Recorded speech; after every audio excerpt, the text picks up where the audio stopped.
Hey everybody, as you may have seen, we just made a really big announcement as we're going to be going with releases every 2 weeks for Guild Wars 2. And I wanted to take a moment and talk to you a little bit about what that means in relation to Living World in Guild Wars 2. And take a look back at what you've seen in the last 6 months this year, and looking ahead to what you're going to see in the future with Living World releases. So, as you look back on what we've done this year, a lot of what we've done is very experimental. We had a very small team working on the content for the first 3 or 4 months of the year, trying out different little things for Living World releases. We've added another team on top of that in May who provided new content for South Sun Cove. But all of these teams, for the content that they built, they usually had about 4 to 5 weeks, maybe 6 weeks on a good release, to build the content that you would experience in that Living World release. And we're making a really big fundamental shift in the way that we produce this content going forward.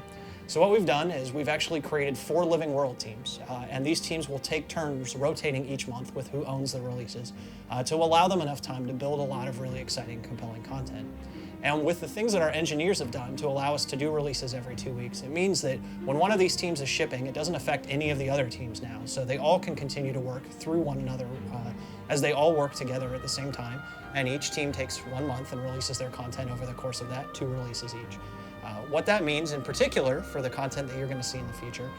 In the past, we did a lot of temporary content, stuff that we would put in and it was small and we would take back out again, or we did festivals, which you're going to see again next year. The Super Adventure Box is a great release for us and something that we can bring back anytime we want to add another experience to the game.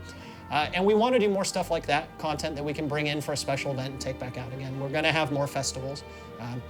And you'll see us run festivals again that we've run in previous years. But when we do that, it gives us an opportunity to not have to do a major update and build a festival from scratch. Instead, we can update the festival and spend a lot more time building new content.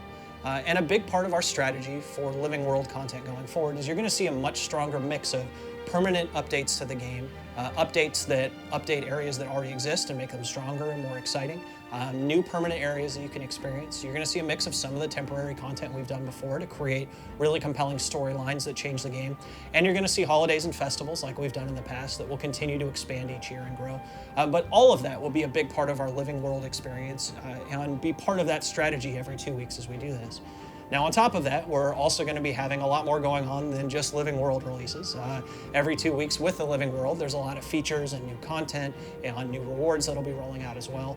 And we're going to go into a lot more detail.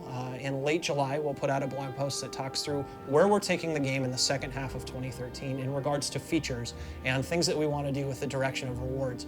So something for you to look forward to. We'll check back in soon and talk more about that. But until then, please enjoy our releases every 2 weeks. We love to see you guys in game and let us know what you think.